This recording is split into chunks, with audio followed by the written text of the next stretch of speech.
6 વાગ્યાથી નીકળી ચૂકી છું હું બલૂનથી. હા ચાલુ ને? હા. સૌ સ્નેહીઓનું સ્વાગત કરીએ છીએ. વિલંબ બદલ ક્ષમા. પ્લીઝ પોતાના મોબાઈલ તમે સાયલેન્ટ કરી દેજો અને ચાલુ કાર્યક્રમમાં વોટ્સએપ ચેકિંગ અને ચેટિંગ બંને અલાઉડ નથી. દર વખતે જેમ આ સહકાર આપવા વિનંતી.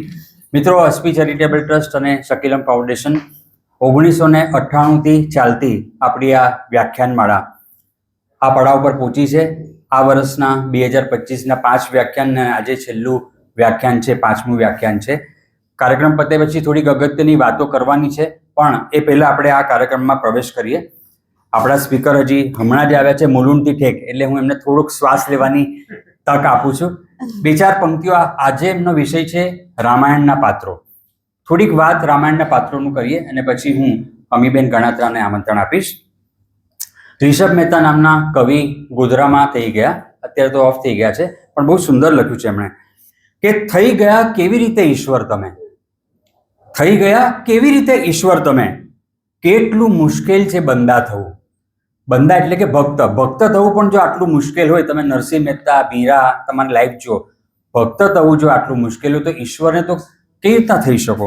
થઈ ગયા કેવી રીતે ઈશ્વર તમે, કેટલું મુશ્કેલ છે બંદા થવું, ને હર યુગે તારી પરીક્ષા થાય છે. હર યુગે તારી પરીક્ષા થાય છે, કેમ પોસાતું તને સીતા થવું. કેમ પોસાતું તને સીતા થવું. અને આપણા સરસ મજાના શાયર ખલીલ ધનતેજવી લખે છે કે એક ક્ષણ આપી ગઈ વનવાસ સદીઓનો ખલીલ.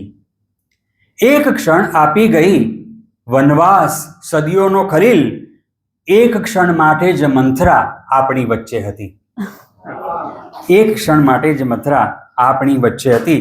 અને બોરીવલ્લીના કવિયત્રી છે બિનિતા પુરોહિત, એ લખે છે કે એક રજળતી ક્ષણ મને વળગી પડી, એક રજળતી ક્ષણ મને વળગી પડી, છે ટચુકડી તોય બહુ અઘરી પડી, ને હું નથી સીતા ને એ રાવણ નથી. હું નથી સીતા ને એ રાવણ નથી, તોય લક્ષ્મણ રેખા ઓળંગવી પડી. તોય લક્ષ્મણ રેખા ઓળંગવી પડી. તો મિત્રો, આજે આપણા જે વક્તા છે અમીબેન ગણાત્રા, IIM નામી કાફી અમદાવાદમાં જે મેનેજમેન્ટની બહુ જ રેપ્યુટેડ સંસ્થા છે, ત્યાંથી એમણે બિઝનેસ મેનેજમેન્ટ કર્યું છે અને એ દિલ્હી રહ્યા છે, હોંગકોંગ પણ રહ્યા છે અને અત્યારે મુંબઈ નિવાસી છે. પોતે યોગાના ઇન્સ્ટ્રક્ટર પણ છે, એટલે યોગા પણ શીખવાડે છે. અને મૂળ એને જે કામ કર્યું છે તમે જોઈ શકશો, 12 પુસ્તકો મૂક્યા છે, રામાયણના પાત્રો અને મહાભારતના પાત્રો. આપણે બાળકો અત્યારે જે વાંચતા નથી, તો એમને માટે એમને સરસ સ્ટોરી ટેલિંગ કરીને એ પાત્રોને ઉજાગર કર્યા છે. આ વ્યાખ્યાન પતે પછી તમે ચોક્કસ એ બુક્સ લેજો, ખાસ તમારા માટે અહીંયા મૂકવામાં આવી છે. તો આપણે હવે જર્ની શરૂ કરીએ 5મા વ્યાખ્યાનની. અમીબેન ગણાત્રાને હું આપના તાળીઓના સન્માન સાથે આમંત્રણ આપું છું. વેલકમ.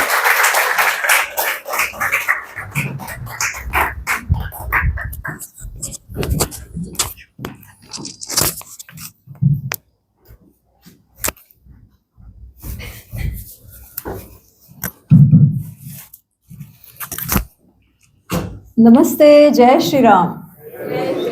જય જય શ્રી રામ. જય શ્રી કૃષ્ણ. ખૂબ ખૂબ આભાર આપ સૌનો કે મને આ આમંત્રણ તમે આપ્યું, આપ સૌથી વચ્ચે આવવાનું અને ગુજરાતીમાં સંવાદ કરવાનું. એવું થઈ ગયું છે કે આમ તો હું ગુજરાતી છું, પણ ગુજરાતીમાં વાત કરવાના અવસરો ઓછા જ મળે, કેમ કે વધારે પડતા આપણે હિન્દી અને ઇંગ્લિશમાં જ બોલતા હોઈએ. એટલે જ્યારે ગુજરાતીમાં અવસર મળે ત્યારે હું એ ઝડપી જ લઉં કે ચલો આપણા લોકો સાથે સંવાદ થશે. હિતેનભાઈએ બહુ જ સરસ નાનકડી પંક્તિઓ કીધી, કવિતા કીધી, સીતાજી બદલ કીધી, રાવણ બદલ કીધી. હું વિચારતી હતી આટલા પાત્રો છે મહાભારતમાં, કોનાથી શરૂ કરું. શ્રીરામ વિશે તો બોલશું જ, એમના સિવાય તો વાત પૂરી જ ના થાય, છેવટે કરશું. તો શરૂઆત કોનાથી કરું? રાવણથી કરું, સીતાજીથી કરું? સીતાજી પણ પછી લઈએ. શૂર્પણખા અને રાવણથી કરી. ઠીક છે.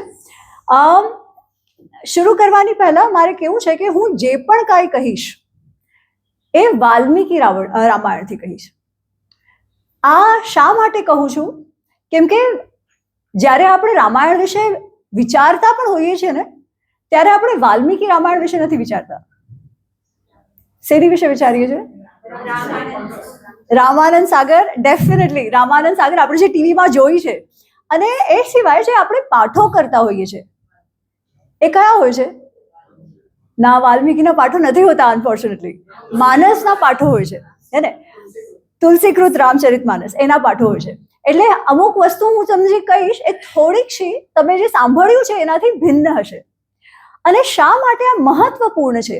કેમ કે આપણા શાસ્ત્રોમાં ફક્ત 2 જ પુસ્તકો છે જેને ઇતિહાસ કહેવાયા છે: મહાભારત અને રામાયણ. વેદ વ્યાસ રચિત મહાભારત અને વાલ્મીકીજી રચિત રામાયણ. એમના પર, કેમ કે આટલા મહાકાવ્યો છે, આટલા પ્રાસંગિક હંમેશાથી રહ્યા છે, એટલે ઘણા જ બધા કવિઓએ, ઘણા જ બધા ભક્તોએ એના ઉપર કથાઓ લખી, એમના રીટેલિંગ્સ કર્યા, જેમાંથી રામચરિત માનસ એક સર્વશ્રેષ્ઠ રીટેલિંગ છે.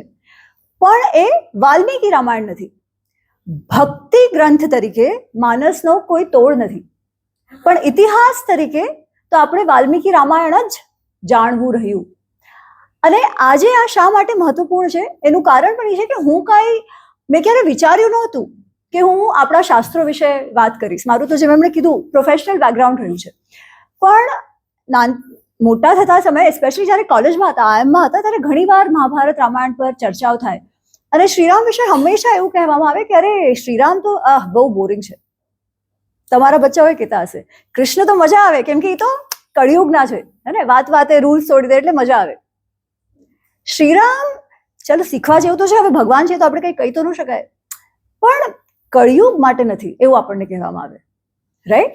અને એના લીધે શું થાય છે કે આપણા બાળકો, સ્પેશિયલી છોકરીઓ, રામાયણ મહાભારતથી ખૂબ દૂર થતી જાય છે, અને એવા પ્રશ્નો પૂછે છે કે શા માટે શ્રીરામને ભગવાન માનવા? જો સીતા સાથે શું કર્યું?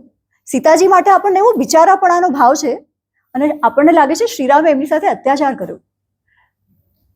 શું થયું એ વિશે આપણે ચર્ચા કરીશું, પણ એ વિચાર કે સીતાજી સાવ અબલા નારી હતા અને એમની સાથે અત્યાચાર જ થયો એ પણ ખોટું છે.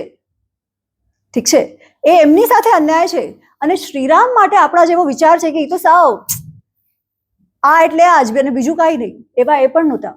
અને જે રાવણ માટે આપણને ભાવ છે એનાથી શરૂઆત કરીએ. રાવણે સીતાજીનું અપહરણ શા માટે કર્યું? રામના હાથે મરવા.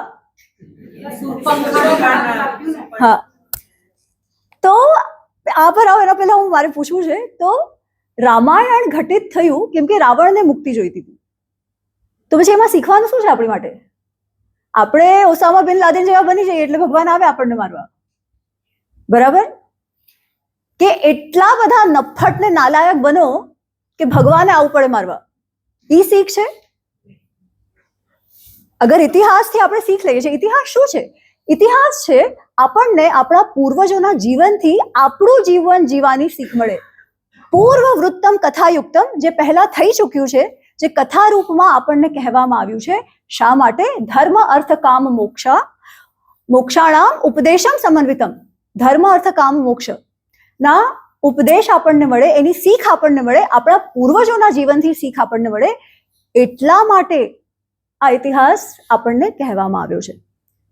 તો જેમ આપણે જાણીએ છીએ, શૂર્પણખાનો બદલો લેવા માટે, બરાબર? કેમ કે એની બેન માટે થઈને રાવણે આખી લંકા તબાહ કરી નાખી. શું ભાઈ છે, બરાબર? એક સ્ત્રીના આદર ખાતર એણે લંકા તબાહ કરી નાખી. એના જેવો તો કોઈ ભાઈ હોય, અને આજના ભાષામાં કહીએ, જાર્ગનમાં કહીએ તો અરે એના જેવો તો ફેમિનિસ્ટ કોઈ નહીં. પાછો એણે તો સીતાજીને હાથ પણ ના લગાડ્યો, ફક્ત કિડનેપ કર્યા, બરાબર? આપણે એવું માનીએ છીએ. હવે તમને હું જે કથા વાલ્મીકી કહે છે એ સંભળાવું. શૂર્પણખા જ્યારે જોવે છે શ્રીરામ અને લક્ષ્મણને, ત્યારે ખૂબ મોહિત થઈ જાય છે, અને શ્રીરામને કહે છે હું તમારી સાથે લગ્ન કરવા ઈચ્છું છું. એ નથી કરતા, લક્ષ્મણ ના પાડે છે. શૂર્પણખાને લાગે છે કે આ જે સ્ત્રી એમની સાથે છે ને, આ સીતા, એના કારણે એ લોકો મને ભાવ નથી આપતા. તો એ શું કરે છે? એ સીતાજી પર અટેક કરે છે, આક્રમણ કરે છે. એમને મારી નાખવા માટે આક્રમણ કરે છે. ત્યારે શ્રીરામ સીતાજીને પાછળ ખેંચી લે છે, એમને બચાવે છે અને લક્ષ્મણને કહે છે આને તો હવે દંડ આપવો રહ્યો, આવું ના ચાલે, એટલે એના નાક કાન કાપવાના કહે છે. શૂર્પણખા ગુસ્સે થાય છે. પહેલા તો એ જાય છે ખરદૂષણ, એના જે કઝન્સ છે એમની પાસે. 14,000 રાક્ષસોની સેના આવે છે, જેમને એકલે હાથે શ્રીરામ નિપટાવી દે છે. શૂર્પણખા હક્કી બક્કી રહી જાય છે. જાય છે લંકા જાય છે. રાવણને કઈ ખબર જ નથી કે થયું શું. 14,000 એના સૈનિકો મરી ગયા છે, પણ એ જાણતો નથી શું થયું. તો પહેલા તો શૂર્પણખા એને ગુસ્સો કરે છે, ક્રોધ કરે છે કે અરે ભાઈ, તને ખબર નથી, તું કેવો રાજા છે, તારા પ્રાંતમાં શું થઈ રહ્યું છે એને તને જાણકારી નથી, આજો મારી સાથે શું થયું. રાવણ કહે છે અરે શું થયું. શૂર્પણખા કહે છે ભાઈ, મેં એક સ્ત્રી જોઈ આજે જંગલમાં. કેવી સ્ત્રી? ઓહો, એના જેટલી સુંદર તો કોઈ અપ્સરા નથી, કોઈ યક્ષી અપ્સરા, કોઈ બીજી સ્ત્રી એના જેવી નથી, દેવીઓની દેવી જેવી છે. એ સ્ત્રી કોઈનું આલિંગન કરી લે ને તો એ તો ઇન્દ્ર સમાન સુખી થઈ જાય. તારી પાસે તો આટલા મણીઓ છે, એ સ્ત્રી રૂપી મણી તારી પત્ની થવા લાયક છે અને તું એનો પતિ થવા લાયક છે. એટલે ભાઈ, તારા ખાતર હું એને લાવવા જઈ રહી હતી, અને જ્યારે હું એને લઈ આવી રહી હતી ત્યારે ઓલા લક્ષ્મણે મારા નાક કાન કાપ્યા. આજે હું કહી રહી છું, આ સીધું વાલ્મીકી રામાયણથી છે.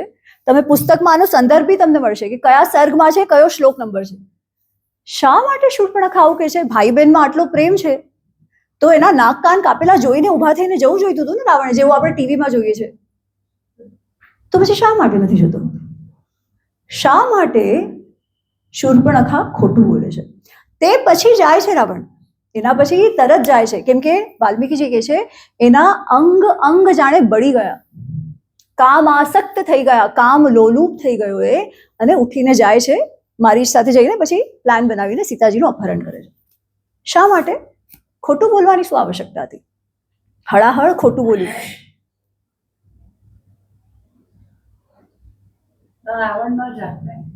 શું કામ?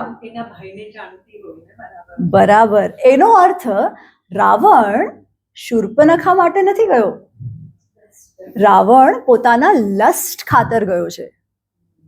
ઠીક છે, શૂર્પણખાને બચાવવા નહીં. તો પછી સીતાજીને લઈ તો આવ્યો, એમને હાથ કેમ ન લગાડ્યો? આટલો સારો માણસ હતો એ, જે આટલો લાસ્ટમાં આવીને કિડનેપ તો કરાય આવ્યો, પણ સીતાજીને હાથે ના લગાડ્યો. ઈ શું એના સંસ્કારોના લીધે? તો બરાબર, એકદમ બરાબર.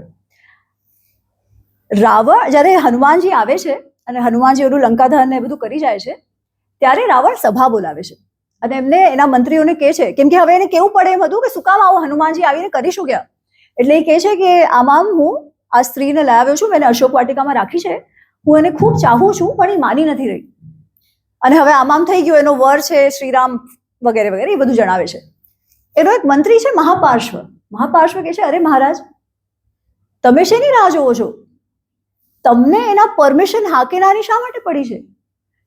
રાક્ષસો માટે તો કુક્કુટ વૃત્તિ પણ ચાલે, જેમ કે કૂતરા હોય ને ચડી બેસે, લિટરલી એ શબ્દનો પ્રયોગ થયો છે.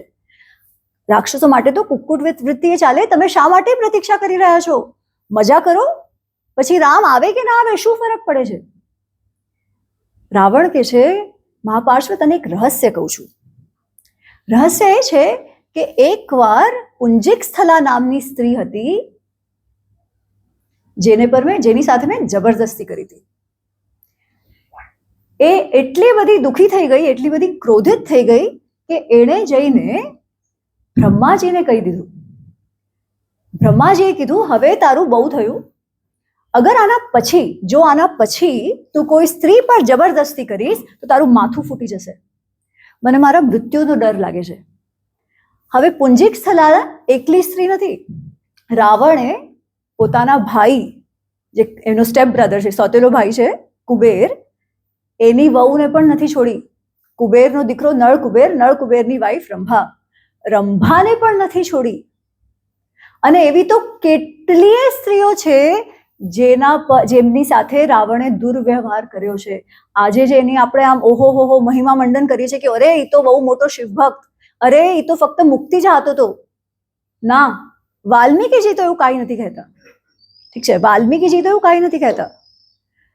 વાલ્મીકીજી કહે છે કે વિશ્વને એના ત્રાસથી મુક્ત કરવા રામ આવ્યા, એને મુક્તિ આપવા નહીં.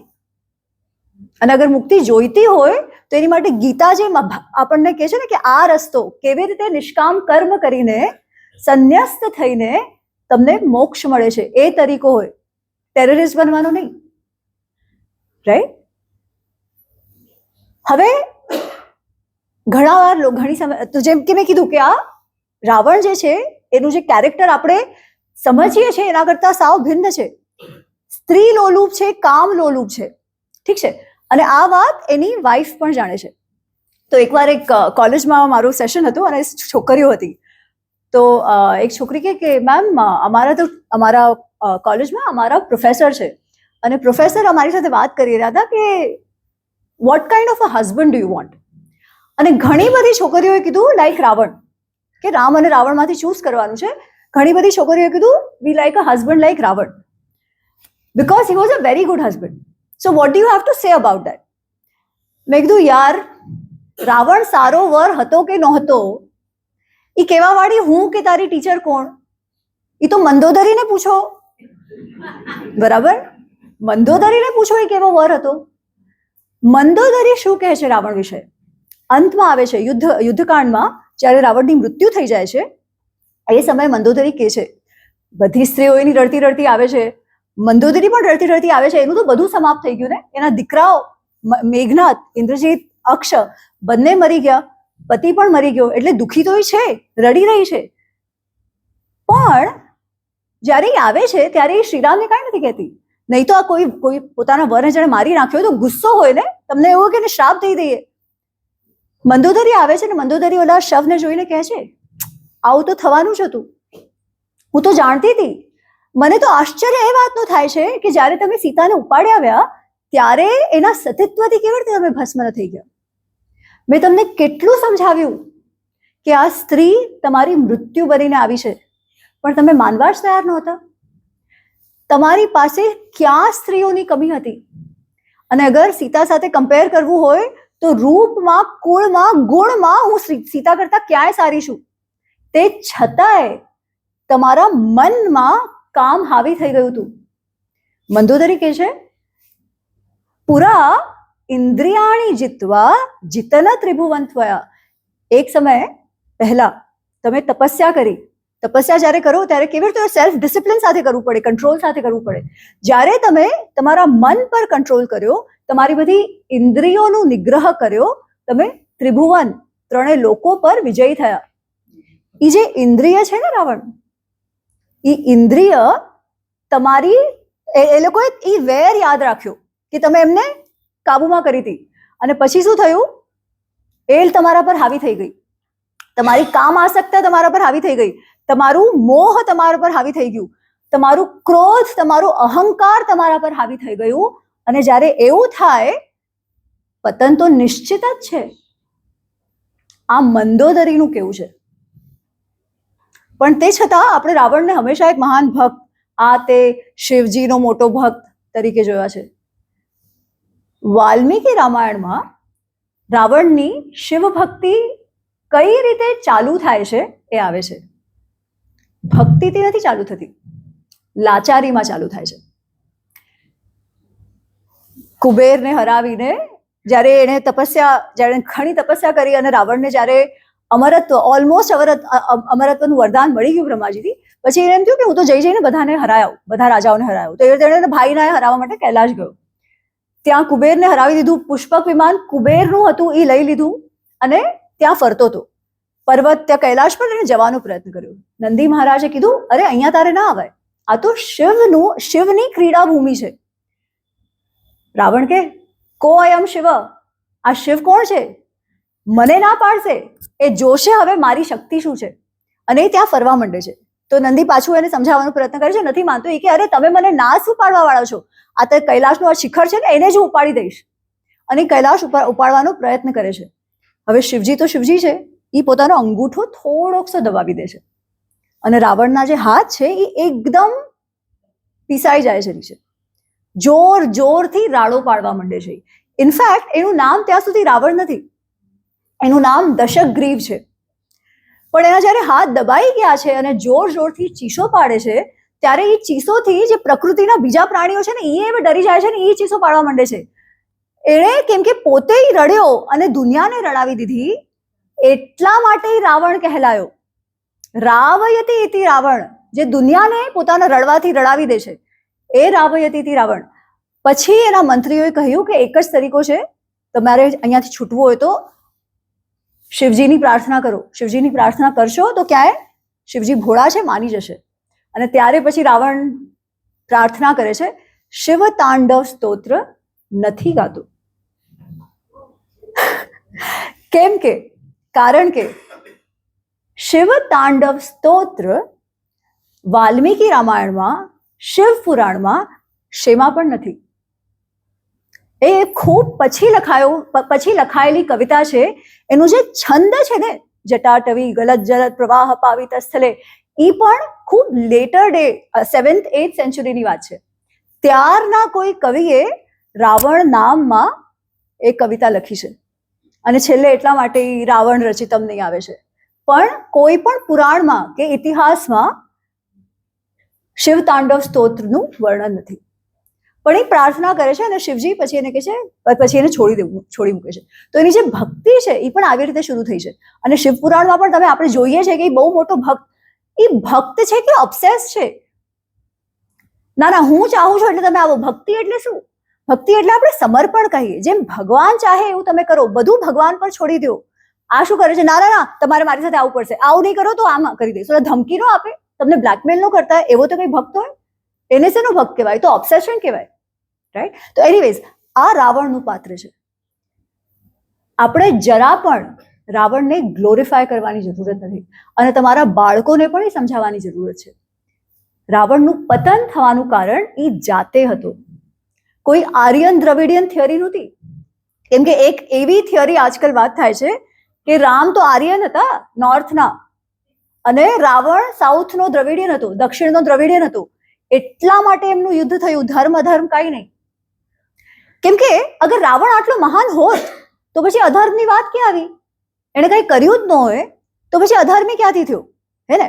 તો પછી ધર્મની વાત જ ખોટી છે, આપણે એવું માનતા હોઈએ તો. અને આવા બધા જે ભેળ કથાઓની બની ગઈ છે, એના લીધે આવા ઇન્ફ્લુએન્સીસ, તારણો લોકો કાઢે છે, રાઈટ?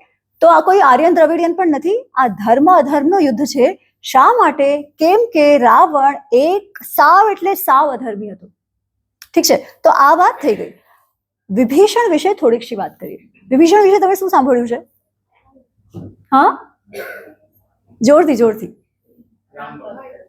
વિભીષણ, ઓકે. બીજું શું? હા, એ જ આપણે ઘર કા ભેદી લંકા ઢાય. શા માટે? કેમ કે એણે પોતાના ભાઈને છોડી દીધો અને શ્રીરામ પાસે વયો ગયો. એવો વિભીષણ, જેણે જ્યારે એ લોકો તપસ્યા કરી રહ્યા હતા ને, ત્રણેય ભાઈઓ, જ્યારે રાવણને અમરત્વ જોઈતું હતું, ત્યારે વિભીષણ કહે છે, પરમ આપદ ગતસ્ય અપી ધર્મે મેં મતિર્ભવ. કેટલી મોટી આપદા કેમ ના આવે, મારી બુદ્ધિ ધર્મમાં જ હોય. ધર્મથી મારી બુદ્ધિ ક્યારે પણ વિચલિત ના થાય.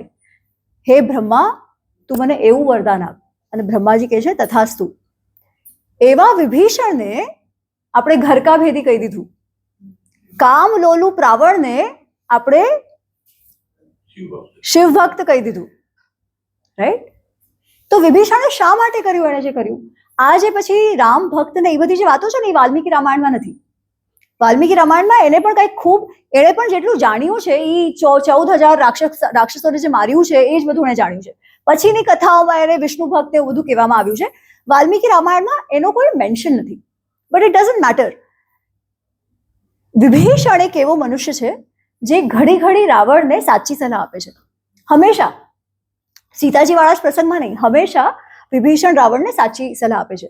પછી આ જ્યારે હનુમાનજી લંકા દહન ને બધું કરે છે, એ સમયે પણ વિભીષણ રાવણને સાચી સલાહ આપે છે કે ભાઈ તું આવું ના કર, તું જો રામે શું કર્યું છે, આપણા 14,000 સૈનિકોને ઓલરેડી એને મારી દીધા છે, મેં પણ એના વિશે બીજું પણ કંઈ જે પણ કંઈ સાંભળ્યું છે એ કંઈ બહુ આપણે માટે ચેતવા જેવું છે.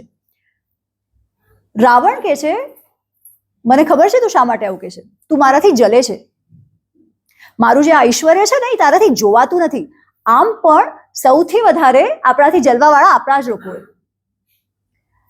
તું તો કુલગ્ન છે, એ કે છે કે તું અમારું જે રાક્ષસ કુળ છે ને એના પર તું કલંક છે, તારે જાવું, અગર તું મારો ભાઈ ના હોત, રાવણ કે છે જો તું મારો ભાઈ ના હોત ને તો હમણાં અહીંયા ને અહીંયા તારું વધ કરી દીધું હોત મેં, પણ આ તો તું મારો ભાઈ છે એટલે હું તારું વધ નથી કરતો, જવું હોય ત્યાં જા. ત્યારે પછી વિભીષણ કે છે કે જેવો કોઈ જે એકદમ ડિઝીઝમાં હોય ને, જે રોગી માણસ હોય એને કેવું છેલ્લા સમયે દવા લેવી ન ગમે, એવું તને સારી સલાહ નથી ગમતી, તારો છેલ્લો સમય આવી ગયો ને એવું મને લાગે છે, ઠીક છે તારે મારી સાથે નથી રહેવું ને તો હું જાઉં છું, તું સુખી થા, હું જાઉં છું. ત્યારે પછી વિભીષણ જાય છે.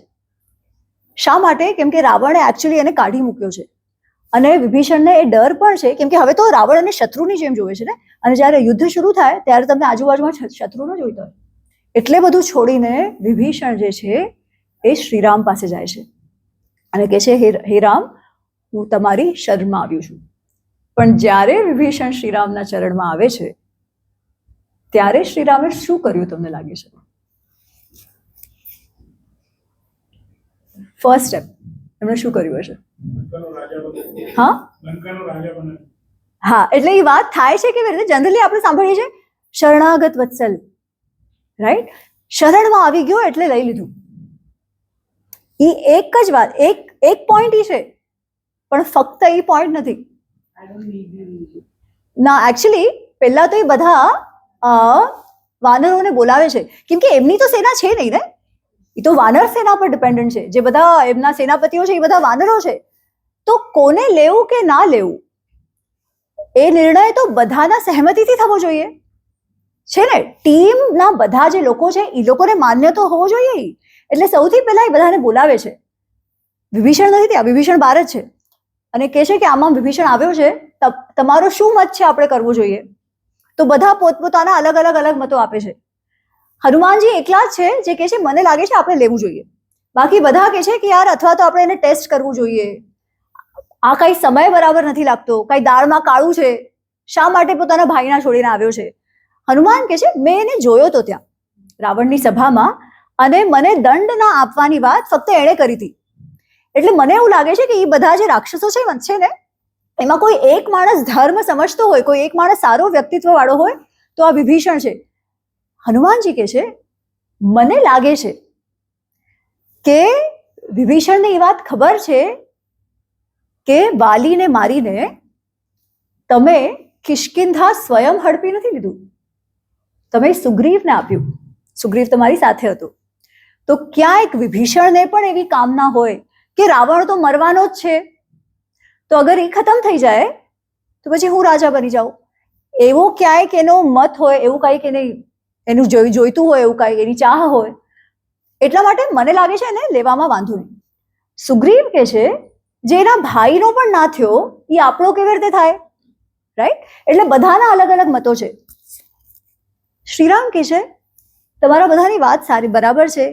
સુગ્રીવ કે છે એ પણ એક રાજા જે રીતે વાત કરે, જે રીતે વિચાર કરે એ પણ બરાબર કહી રહ્યો છે, પણ જે વાત હનુમાનજી કે છે ને એનાથી સહેમત થાય છે. એ ઘણીવાર કેવું હોય જ્યારે કે આવા રાવણ જેવા રાજા હોય ને, એ જ્યારે પોતાના ભાઈને જ પોતાનો શત્રુ બનાવી લે તો ક્યાંક વિભીષણને ડર છે કે મને મારી નાખશે, એટલા માટે આપણી પાસે આવ્યો છે, આપણાથી કઈ આપણા પર સ્પાઇંગ કરવા નથી આવ્યો. કેમ કે અમુક લોકો કહે છે મે બી સ્પાય બનીને આવ્યો છે, આપણી બધી ઇન્ફોર્મેશન આપી દેશે જઈને રાવણને. એટલે શ્રીરામ કહે છે મે બી સ્પાય બનીને નથી આવ્યો, પોતે પોતાના જીવ ખાતર આવ્યો છે. પછી શ્રીરામ કહે છે કે મને આનાથી હજી એક વાત સમજાય છે કે રાક્ષસોમાં ક્યાંક ને ક્યાંક ફૂટ પડી છે જે આપણા ફાયદામાં થઈ શકે, એટલા માટે મને લાગે છે કે એને લેવો જ જોઈએ. અને ઓફકોર્સ શરણાગતિ મારી પાસે માંગવા આવ્યો છે તો હું આપીશ જ. તો પછી બધા માની જાય છે, વિભીષણને બોલાવાય છે. વિભીષણને બોલાવીને સૌથી પહેલી લાઈન શ્રીરામની શું છે ખબર છે?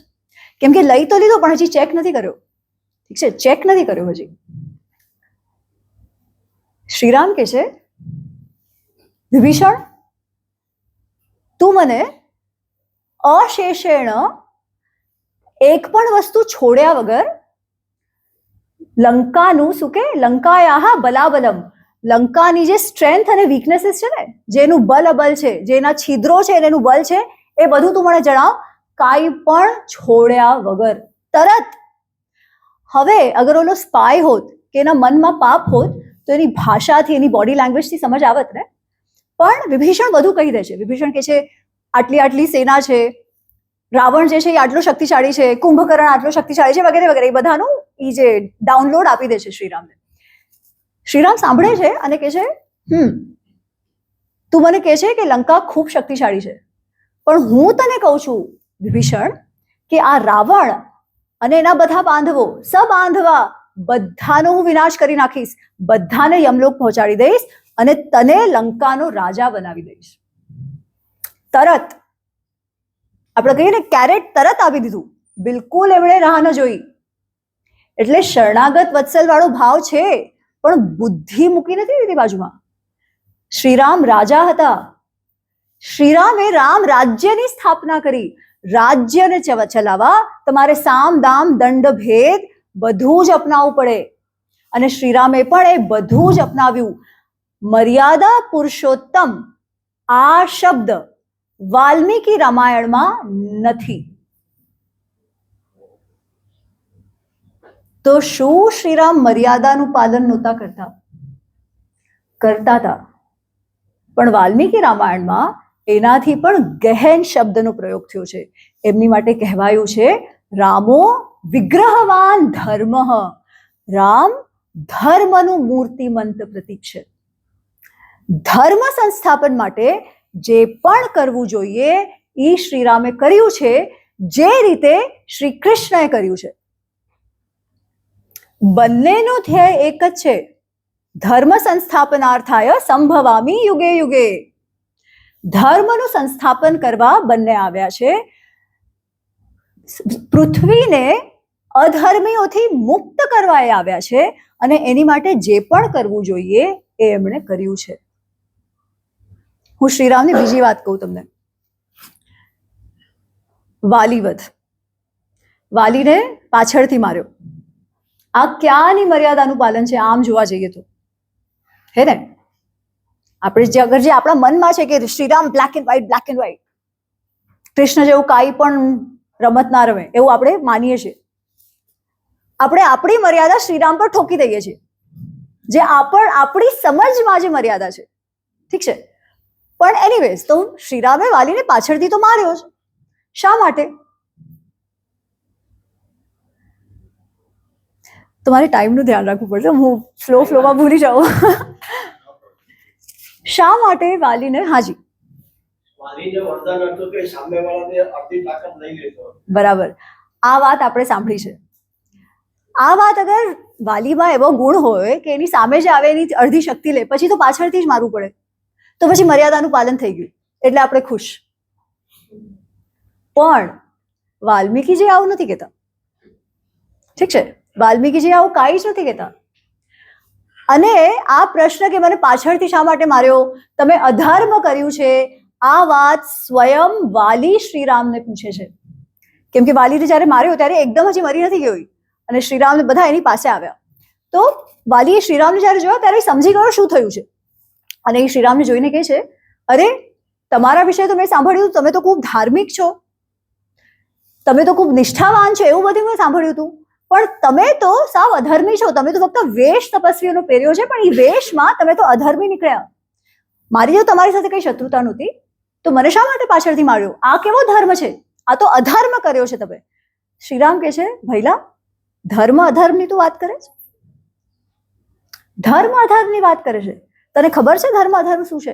તું જાણતો હોત ને ધર્મ અધર્મ શું છે અને તું જાણતો હોત રાજધર્મ શું છે તો તું એ જ કરત જે મેં કર્યું છે. કેમ કે વાલી આગળથી મારો, પાછળથી મારો, હું કઈ તને તારી સાથે યુદ્ધ કરવા નથી આવ્યો. મેં તો તને દંડ આપ્યો છે. કઈ વાતનો દંડ આપ્યો છે? શ્રીરામ કે છે તું મોટો ભાઈ છે, સુગ્રીવ તારો નાનો ભાઈ છે. નાનો ભાઈ પુત્ર સમાન હોય, નાના ભાઈની વહુ તારી પુત્રવધુ સમાન હોય, અને એવો માણસ જે પોતાની માતા, પોતાની બેન, પોતાની દીકરી અને નાના ભાઈની વહુ પર આવી રીતે હાથ નાખે, કુદૃષ્ટિ નાખે, જબરદસ્તી કરે, તસ્ય દંડ વધ સ્મૃતઃ, એની માટે એક જ દંડ છે અને એ છે મૃત્યુદંડ. અને મેં તને મૃત્યુદંડ આપ્યો છે. હવે તું એક્સેપ્ટ કરી લે. તું અગર એ એક્સેપ્ટ કરી લઈશ, વાદ વિવાદ નહીં કરે, તો તને એટલીસ્ટ છુટકારો તો મળશે, કેમ કે કર્મ અને કર્મનું ફળ મળી ગયું. એટલે હવે વધારે વાદ વિવાદ નહીં કરતું. પછી કેમ કે એણે ઘણા બધા લોજિક્સ આપ્યા છે, એટલે બીજા પણ કેટલાય લોજિક શ્રીરામ આપે છે.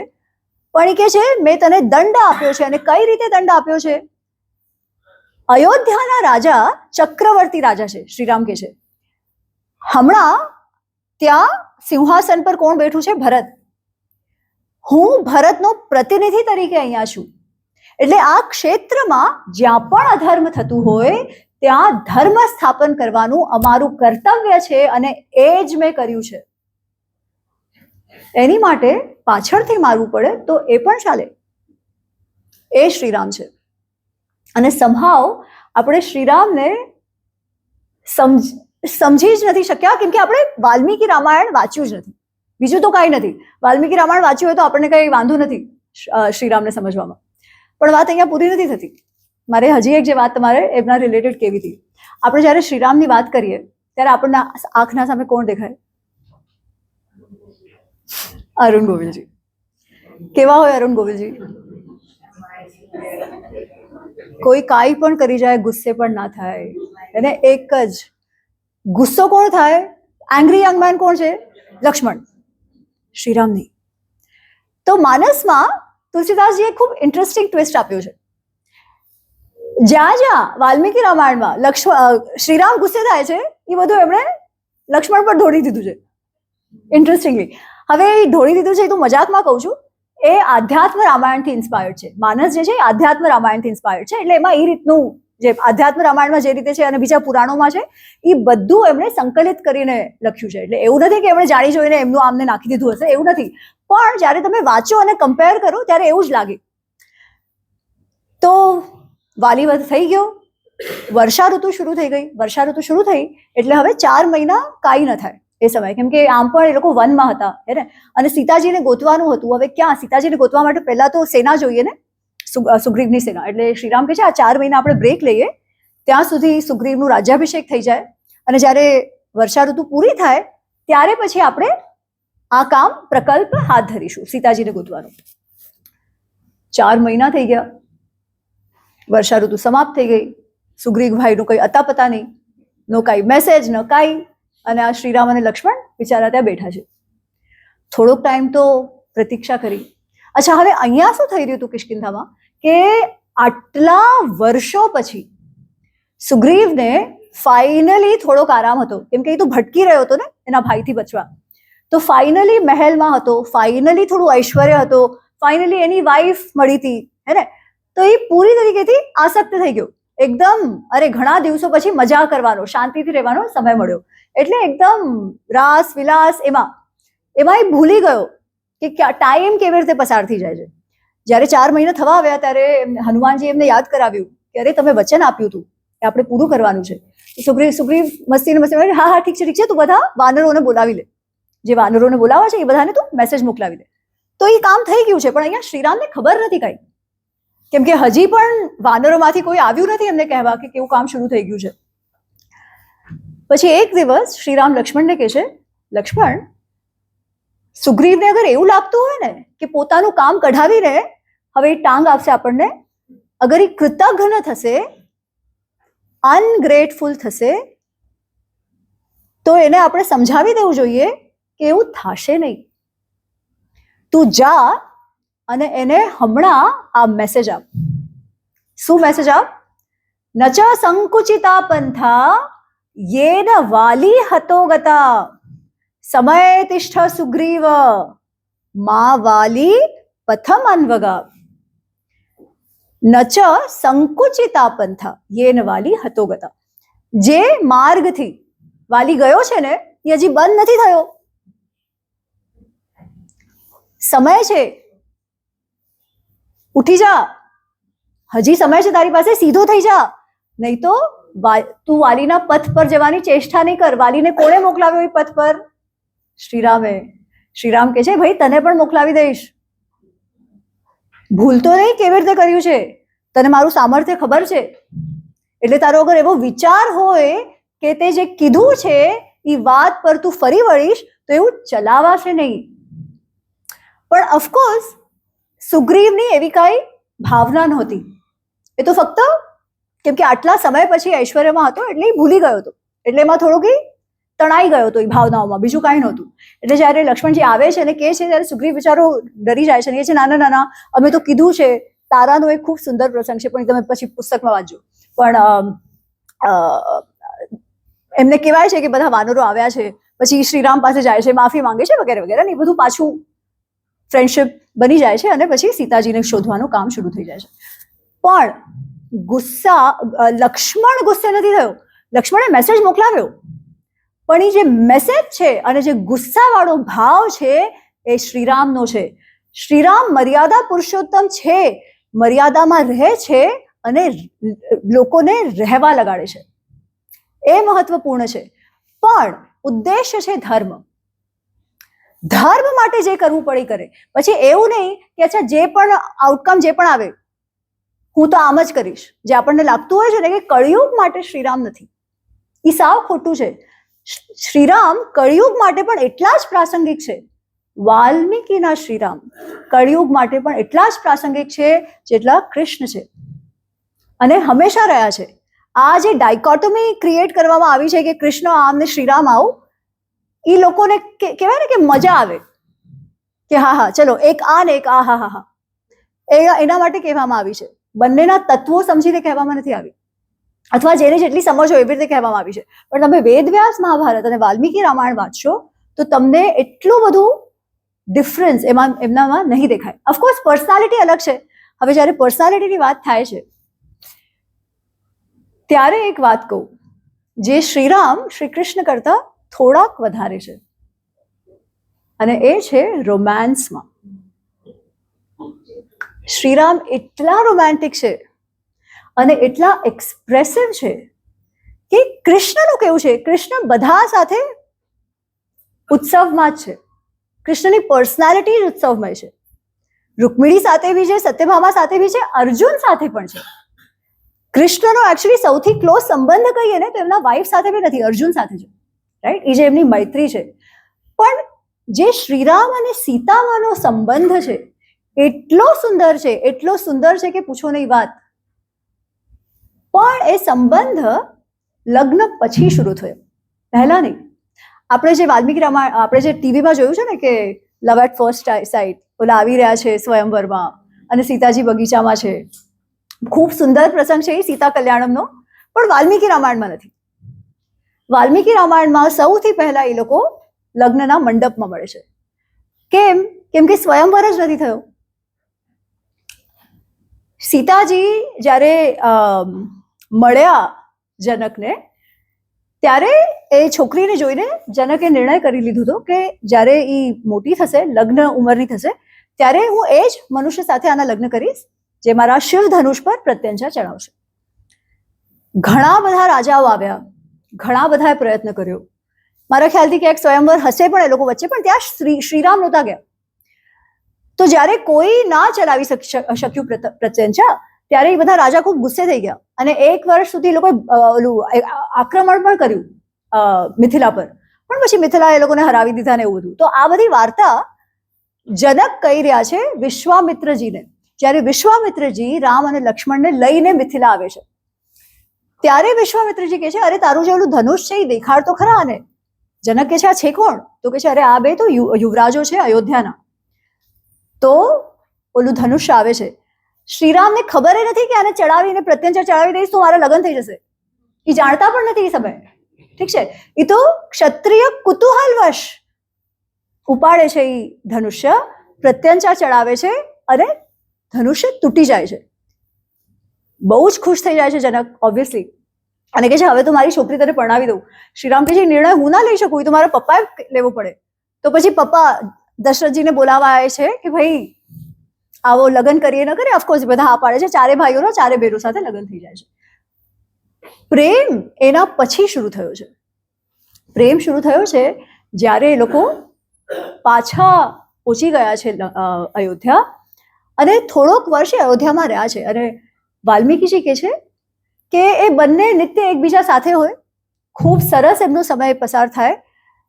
ક્યાંય પણ શ્રીરામ હોય ને એમના મનમાં ફક્ત સીતા જ હોય, અને સીતા હંમેશા શ્રીરામને જ સમર્પિત હોય. એ બંનેનો સંબંધ એવો હતો કે એ બીજા એક સાથે શબ્દોનો પણ પ્રયોગ નહોતો કરવો પડતો. આખ્યાહી હૃદયામ હૃદય, એમના હૃદય, એમના હાર્ટ એકબીજા સાથે વાતો કરતા. શબ્દોની જ આવશ્યકતા ન હોય, બીજાને જોવે અને સમજી જાય કે એના મનમાં શું ચાલે છે. એવો એમનો સંબંધ છે. પછી આપણે જાણીએ છીએ શું થયું. દશરથ કહે છે કે હવે હું ઘણો બુઢો થઈ ગયો, મારે હવે રાજા નિયુક્ત કરવો જોઈએ, યુવરાજ નિયુક્ત કરવો જોઈએ. શ્રીરામને રાજા બનાવવાનો નિર્ણય ફક્ત દશરથજીનો નથી. એમણે પ્રપોઝ કર્યું. પછી એમના બધા સભાસદોને પૂછ્યું કે તમને આ માન્ય હોય, અને શા માટે માન્ય છે એ પણ તમારે મને જણાવવાનું છે, વિથ રીઝન્સ, કે તમે સપોર્ટ કરો છો કે, અને શા માટે સપોર્ટ કરો છો. અગર તમે ન ચાહતા હો કે રામ તમારો આ રાજા બને તો આપણે એને નહીં બનાવીએ. તો બધા કે છે નાના નાના ખૂબ સારા છે, અને આખો એ સર્ગ છે જેમાં શ્રીરામના ક્વોલિટીઝનું વર્ણન થયું છે, અને શ્રીરામને રાજા બનાવવાનો નિર્ણય લેવાય છે. અચ્છા, પહેલા તો બધું બરાબર છે. પછી આપણને ખબર છે શું થયું. જ્યારે મંથરાને ખબર પડી, એણે કૈકેયીને કીધું. પહેલા તો કૈકેયી ખુશ હતી કે અરે એમાં શું વાંધો છે, રામ તો મારા જ દીકરા જેવો છે, એ તો ભરતનું ધ્યાન રાખશે વગેરે વગેરે. મંથરાએ પછી એને એક વસ્તુ કીધી. ત્યાર પછી કૈકેયીનું મન બદલાઈ ગયું. ઓફકોર્સ એણે કીધું કે તને લાગે છે, પણ સૌથી મોટો ચેલેન્જર રામને કોણ છે? ભરત જ છે. લક્ષ્મણ તો એમની સાથે સાથે જ હોય છે, અને શત્રુઘ્ન તો બહુ નાનો છે. એટલે રામને કોનાથી ડર હોઈ શકે? તારા દીકરાથી. એટલે થાય એવું કે એકવાર એ રાજા બને તો કોમ્પિટિશન તરીકે જોવા માંડે ભરતને, અને એને કંઈક કરી નાખે તો પહેલા તો એ માતૃભાવના જગાડવાનો પ્રયત્ન કરે છે. થોડોક અસર છે કૈકેયી પર, પણ હજી પૂરી રીતે નથી થયો. પછી મંથરા કહે છે કૈકેયી તું દશરથની સૌથી ફેવરેટ વાઇફ છે. એ દર્પમાં, એ અહંકારમાં તું તારી જે બીજી દશરથની બૈરીઓ છે સુમિત્રા અને કૈકેયી, એમની સાથે કેવો વ્યવહાર કરે છે. હવે જ્યારે કૌશલ્ય રાજમાતા બની જશે, પાવર એની પાસે આવી જશે, ત્યારે ઈ તારી સાથે કેવી રીતે વર્તાવ કરશે. જ્યારે આ વાત મંથરા કહે છે, પછી કૈકેયીનું મન બદલાઈ જાય છે. કૈકેયી કહે છે એ તો હું જરા પણ નહીં સહન કરું કે મને છોડીને લોકો કૌશલ્યાની સામે હાથ જોડતા હોય, એ તો હું કદાપી નહીં સહન કરું. તું મને કે મારે શું કરવું જોઈએ મંથરા. અને પછી મંથરા એને સમજાવે છે. હવે જનરલી આપણે મંથરાને ખૂબ ખરાબ માનીએ છીએ, પણ મને એક વાત કહો, મંથરાનું શું કામ હતું? એ તો જ્યારથી કૈકેયી નાની હતી ત્યારથી એની સાથે છે. મંથરા તો કોઈ ક્ષત્રિય રાણી નથી. એની માટે તો એક જ કામ છે કે ભાઈ સૌથી સારું કૈકેયીનું થાય, મારી રાણીનું સૌથી સારું થાય. જેટલી જેની બુદ્ધિ હોય એટલો એ વિચાર કરે. પણ કૈકેયીનું શું? કોઈ ઉકસાવે એટલે તમે ઉકસી જાઓ. તમે રાણી છો, ફક્ત પત્ની નથી. જ્યારે તમે રાણી હો ત્યારે તમારી જવાબદારી હજી વધી જાય છે. તમારી જવાબદારી ફક્ત તમારા પતિ પૂરતી નથી, તમારા રાજ્ય પૂરતી છે. એ કેવી રીતે ભૂલી ગઈ? એટલે ભલે આપણે મંથરાને દોષ આપીએ, મંથરાનો દોષ નથી. એણે તો એના બુદ્ધિ પ્રમાણે એણે જે સમજાયું એના રાણી માટે સારું છે એ કર્યું. કેમ કે મંથરાને આમાંથી કંઈ મળવાનું નહોતું, હે ને, કે મંથરા રિવેન્જ પ્લાન કરી રહી હતી એવું તો કાંઈ નહોતું. બેક સ્ટોરી કાંઈ નથી. ઇનફેક્ટ આ વાત એકવાર એક બચ્ચાઓ સાથે મારી વાત ચાલી રહી હતી, અને એક નાનકડી છોકરી 7 વર્ષની કે madam, but what did Manthara get out of this? મેં કીધું આટલા મેં પ્રોગ્રામ્સ કર્યા છે, મને કોઈ મોટાએ નથી પૂછ્યું. આપણે બધા માની લીધું મંથરા ખરાબ, કેમ કે આપણે લોકયુક્તિઓમાં સાંભળ્યું છે, આપણે નોર્મલ વાતમાં આપણે મંથરા ખરાબ, કુબજાઈ ખરાબ, અને પછી કેટલી કેટલી વાતો એના પરથી નીકળે. કોઈએ એવું ન વિચાર્યું પણ મંથરાને મળ્યું શું? મંથરાને કાંઈ નહોતું મળવાનું. મંથરા ધાઈમાં જેવી હતી કૈકેયીની, એને ફક્ત કૈકેયી સિવાય કંઈ દેખાતું જ નહોતું. એને તો દોષ જ ના અપાય. આમ જોવા જઈએ તો લોકો તો અલગ અલગ વાતો કહે, પણ કૈકેયીને શું અને કઈ વાતથી તો જુઓ. એ જે પત્નીઓની ઇનસિક્યોરિટી છે ને, એનામાં કેટલી હતી. અચ્છા, બીજી વાત, એનો વ્યવહાર કેવો હતો, મતલબ એના બીજા જે વાઇફ્સ જે છે સુમત્રા અને કૌશલ્યા સાથે, કઈ ઇનસિક્યોરિટી આવી. એને સમજાયું ને, આપણે જેવા હોઈએ ને એ આપણે બીજા લોકો પર પ્રોજેક્ટ કરતા હોઈએ. કૌશલ્યામાં કહે કે એવું કંઈ કર્યું પણ ના હોત, કે પોતે દર્પમાં આવીને રાજમાતા થઈ ગયા એટલે કૈકેયીને આમ હડસેલી નાખે, એવું તેમણે કર્યું પણ ના હોત. પણ કેમ કે ઈ એવી હતી, એને એવું લાગ્યું હા ઈ પણ એવું જ કરશે, રાઈટ. અને આનો જે પુરાવો છે એ આપણને મળે છે કૌશલ્યામાંના સંવાદમાં. જ્યારે રામ એમને કહેવા આવે છે કે માં હું તો જાઉં છું વનવાસમાં, ત્યારે કૌશલ્યામાં ધ્રુસકે ધ્રુસકે રડી પડે છે. એ કહે છે તું એક જ હતો જે મારી ખુશી હતી, તું મોટો થાય રાજા બને એ જ જોવા માટે હું તરસી ગઈ હતી, કેમ કે તારા પિતાએ તો આટલી વર્ષ મને સુખ આપ્યું જ નથી. મારી સાથે તો એમણે કૈકેયીની દાસીઓ કરતા પણ ખરાબ વ્યવહાર કર્યો છે. આ વાત કૌશલ્યામાં કીધી છે. હવે કેવું થાય છે, આ બધી જે વાતો છે ને, હું જ્યારે ઘણી વાર કહું કે ઇવન પોડકાસ્ટમાં કીધી હોય તો ઘણા લોકો લાગે અરે આ તો કેવી વાત કરે છે યાર. કેમ કે કૈકેયીમાં તમે સાંભળ્યું છે, ઘણા લોકો કૈકેયીમાં તો જાણતા હતા, એમણે તો આખું માયા એ રીતે રચી કે શ્રીરામે જવું પડે. કેમ કે જાણતા હતા ભૂલે પોતા પર આવી જાય તો પણ રામે જઈને રાવણનું વધ કરવું. અમુક લોકો એવી વાત કહે કે રામે જ એમને કીધું કે તમે કરો. અરે સીધું કહી દેતે કે ભાઈ મારે જવાનું છે રાવણને મારવા. આવું બધું નાટક કરવાની શું જરૂર છે, રાઈટ. પણ એનીવેઝ વાલ્મીકી રામાયણમાં આવું કાંઈ નાટક નથી. વાલ્મીકી રામાયણમાં જે મનુષ્યોના ઇમોશન્સ છે ને એ આપણા બધા જેવા છે. ત્યારના મનુષ્યો આપણા જેવા જ હતા. આપણામાં જે કામ, ક્રોધ, લોભ, મોહ, મદ, માત્સર્ય છે એ સમયે પણ એવું જ હતું. અને એટલા માટે જ મહાભારત રામાયણ આજ સુધી પણ એટલા જ પ્રાસંગિક છે, અને આજ સુધી પણ એટલું જ એમનાથી શીખવાનું છે. કેમ કે આપણા જેવા જ લોકો છે, જે આપણા ડિઝાયર્સ છે, આપણા એમ્બિશન્સ છે, આપણા ઇનસિક્યોરિટીઝ છે, એની જ વાત થઈ રહી છે. અને એવા ભાવોથી જ્યારે નિર્ણયો લેવાય છે ત્યારે કેવી દુર્ગતિ થાય છે એ આપણને શીખવાડાય છે. અને કહેવાય છે બાબા તમારા ઇન્દ્રિયો, તમારા ભાવોને કંટ્રોલ કરો અગર તમારે બરાબર નિર્ણય લેવા હોય અને સુખી જીવન જીવવું હોય. કૈકેયીએ આ બધું કરીને શું મેળવ્યું? શ્રીરામ તો વયા ગયા, પણ જે વર એને આટલો બધો પ્રેમ કરતો હતો એને પણ ખોઈ દીધો. જે દીકરો એનો આદર કરતો હતો એ પણ ખોઈ દીધું. શા માટે? એ મોમેન્ટરી માત્સર્ય જ એનામાં આવી ગયું એના માટે થઈને, રાઈટ. પણ એનીવેઝ તો શ્રીરામ તો કે છે, જ્યારે એને કહેવામાં આવે છે રામસ્ય અરણ્ય ગમનમ ભરતસ્ય અભિષેચનમ, રામ જાશે વનમાં અને ભરતનું અભિષેક થશે. શ્રીરામ કહે છે એવમ અસ્તુ. એ સમયે દશરથ કઈ બોલતા પણ નથી. દશરથ એવું નથી બોલતા બધા સામે કે અરે કૈકેયી મેં તને વચન આપ્યું એ ઠીક છે, પણ રાજ્ય કારભારમાં તારે ટાંગ અડાવવાની જરૂર નથી. કેમ કે વચન તો એમણે પ્રજાને પણ આપેલો રામને રાજા બનાવવાનો. તો આ ક્યાંથી વાત આવી કે બૈરીને વચન આપી દીધો એટલે એના માટે કાંઈ પણ કરવું, ભલે એના માટે રાજ્યને તમે દાવ પર લગાડી દો. એ કેવો રાજધર્મ છે અને એની શા માટે આપણે પ્રશંસા કરીએ છીએ? આવી રીતે તો શું થાય, કોઈને બી મનમાં આવી જાય મને હવે આ તમે આપી દો એટલે શું આપી દેવાનું? તો એમણે એકચ્યુઅલી ખોટું કર્યું. અને આ વાત શ્રીરામ સ્વયં કહે છે. તે છતાં એ પિતાનું માન રાખે છે, એ રામનું બળપણ છે. પણ પ્રાણ જાય પર વચન ન જાય, અને એના અગર ઉદાહરણમાં દશરથજીની આ પ્રતિજ્ઞા કહેવામાં આવે તો આપણે મૂર્ખા કહેવાઈએ. ભલે બધે કહેવાય છે, ભલે બધે કહેવાય છે, અને માસુડા પડી જાય, ઓહો હો પ્રાણ જાય પર વચન ન જાય. ભાઈ દેશ, તારા પત્ની કરતા દેશ નથી મોટો, અને એટલી સમજ અગર નથી તો પછી વાત શું, રાઈટ. એવું એ કહેવાનો અર્થ નથી કે દશરથ ખરાબ રાજા હતા, ખૂબ સારા રાજા હતા. પણ જે માત્સર્ય આવી ગયો કૈકેયીમાં, દશરથ ના જીવનમાં જે આ ડાયનામિક્સ વહુઓ વચ્ચે ચાલી રહ્યું હતું એ કોના લીધે હતું? એમના લીધે. એ પોતાની બીજી બૈરીઓને બરાબર રાખતા નહોતા. કેમ? મોહમાં આવી ગયા હતા કૈકેયીના. તો જ્યારે મોહમાં આવીને તમે કામ કરો, કામ આસક્ત થઈને કામ કરો, તો દુર્ગતિ તો થવાની છે. કૈકેયીની પણ એટલે જ થઈ, દશરથજીની પણ એટલે જ થઈ, રાવણની પણ એટલે જ થઈ, મહાભારતમાં દુર્યોધનની પણ એટલે જ થઈ.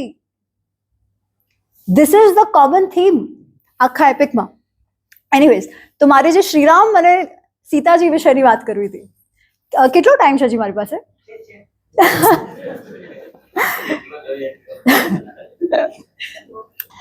તો શ્રીરામ પછી જાય છે સીતામાને કહેવા કે ભાઈ જે રાજ્યાભિષેક થવાનું છે તો હવે નથી થવાનું. ભરત જ્યારે આવશે ત્યારે એનું રાજ્યાભિષેક થશે. હું તો મારે જવાનું છે વનમાં. અચ્છા, હવે એમાં થાય છે કેવી રીતે કે અત્યાર સુધી તો જ્યારે કૈકેયી માને, જ્યારે કૌશલ્યા માને શ્રીરામ મળે છે, જ્યારે દશરથ અને કૈકેયીને કહે છે એવમ અસ્તુ, ત્યાં સુધી હજી શ્રીરામનો ભાવ જરા બદલાયો જ નથી. શાંત છે એકદમ. ઠીક છે. પણ જેવા એ પોતાના રૂમમાં જાય છે, પોતાના કક્ષમાં જાય છે અને ત્યાં સીતાજી બેઠા છે, પણ સીતાજી જોતા જ સમજી જાય છે કે કાંઈક ગડબડ છે. અને સીતાજીને જોઈને શ્રીરામના પણ જે હાવભાવ છે ને એ બદલાઈ જાય છે. કેમ કે બધું છોડીને જવાનું છે, માતાને છોડીને જવાની છે, પત્નીને છોડીને જવાની છે. થોડુંક તો ભાવ હોય ને. તો એ એકદમ એમના આમ જાણે કે ટેન્શન જેવું ચહેરા પર આવી ગયું છે, જે બીજા કોઈ સામે નથી આવ્યું, ફક્ત સીતામાં સામે આવ્યું છે. અને સીતાજી કહે છે અરે શું થયું? અને શ્રીરામ કહે છે જો આમ થયું છે, મારે જવાનું છે, તું પ્લીઝ અહીંયા રહેજે, તું મારી માતાઓનું ધ્યાન રાખજે, તું ભરત સાથે સરખી રીતે વાત કરજે, ભલે એની પર ગુસ્સો નહીં કાઢતી, કાંઈ એને સલાહ નહીં આપતી, વાત માંજી, હવે તારા રાજા છે વગેરે વગેરે. સીતાજી કહે છે તમે મને ન શીખવાડો કે મારે સાસરાઓ સાથે કેવી રીતે રહેવું. મને ખબર છે, મને મારા માતા પિતાએ સરખી રીતે સમજાવ્યું છે અને હું એ પણ જાણું છું કે પત્ની ધર્મ શું છે. એટલે તમે એ બધું જ્ઞાન મને ન આપો. તમે આવું કીધું જ કેવી રીતે કે તું અહીંયા રહીને હું જાઉં છું? હું મારું પત્ની ધર્મ ખૂબ સરખી રીતે સમજું છું. જ્યાં તમે જાશો ત્યાં હું જઈશ. સીધે સીધી વાત. અબલા નારી આવી રીતે વાત કરે, મને જ્ઞાનનું આપો. એનો મતલબ એ સંબંધ એવો હતો ને જ્યાં સીધે સીધી વાત ચાલતી હતી. તો શ્રીરામ કહે છે જો તને લાગે છે વનનું જીવન કઈ ખૂબ રળિયામણું નથી રહેવાનું, જાનવરો હશે, જમીન પર શું પડશે, ખાવા મળશે નહીં મળે કાંઈ ખબર નથી, ખૂબ ડેન્જર છે ત્યાં, ખૂબ ભયાનક જીવન છે, તો તું અહીંયા જ રહે. તો સીતાજી કહે છે અરે નાના તમે ચિંતા નહીં કરો, તમે છો ને સાથે, મને શેનું ચિંતા, મારે કઈ વાંધો જ નથી. અને હું તમારે મારું કઈ કરવું પડશે એની પર તમે ચિંતા નહીં કરો, હું તમારા આગળ આગળ ચાલીશ. બધા રસ્તાના પથ્થર આવ્યા એ હું કાઢી દઈશ, જે ખાવાનું મળશે મને ચાલશે. શ્રીરામ પાછો સમજાવવાનો પ્રયત્ન કરે છે કે અરે તને નથી ખબર, તું સમજી નથી શકતી કે કેટલું બધું ત્રાસ છે જંગલમાં રહેવાનો. એક હદ પછી સીતાજી રડવા માંડે છે.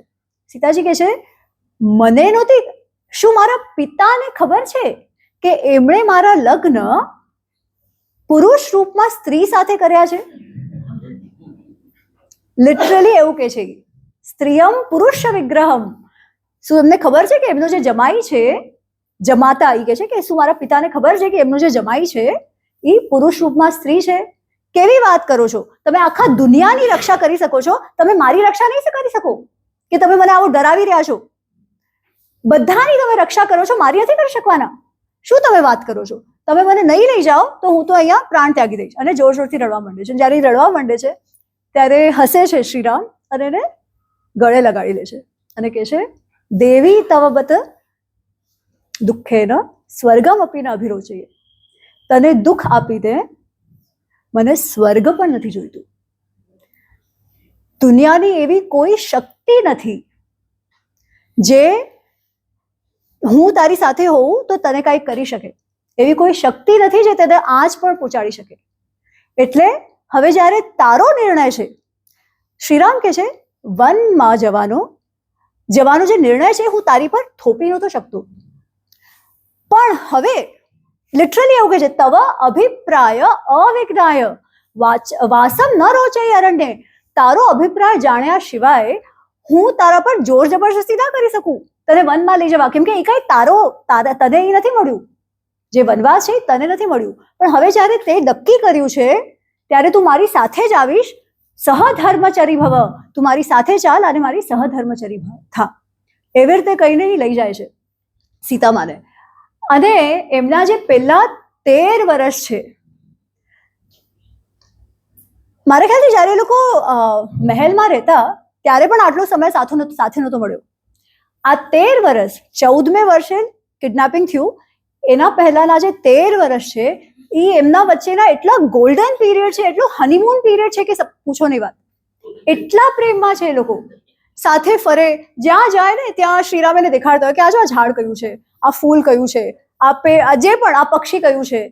નદી વહેતી હોય તો એમાં એ લોકો જાય, સાથે નાય. અને ચિત્રકૂટમાં જ્યારે હતા ત્યારે બધું એટલું રળિયામણું બધું હતું, પ્રકૃતિ એટલી સુંદર હતી કે શ્રીરામ સીતાજીને કે અહીંયા આટલા સુંદર પ્રકૃતિમાં તારી સાથે આટલો સમય સરસ મારો હું માણી રહ્યો છું કે મને તો અયોધ્યાની યાદ નથી આવી રહી. એવો એમનો સંબંધ છે. કેટલી વાર શ્રીરામે કીધું છે કે તું કેવી છે, પ્રાણેભ્ય પ્રિયતર ભાર્યા, મારા પ્રાણો કરતા વધારે વહાલી છે તું મને. અને આ બધું શ્રીરામે કીધું છે. ઠીક છે, શ્રીરામ ખૂબ જ એક્સપ્રેસિવ છે, શ્રીરામ ખૂબ જ પ્રેમાળ છે, શ્રીરામ ખૂબ જ રોમેન્ટિક છે, અને એ ભાવોને એ એક્સપ્રેસ પણ કરે છે. તો એ જે 13 વર્ષ છે એ ખૂબ સારા ગયા છે.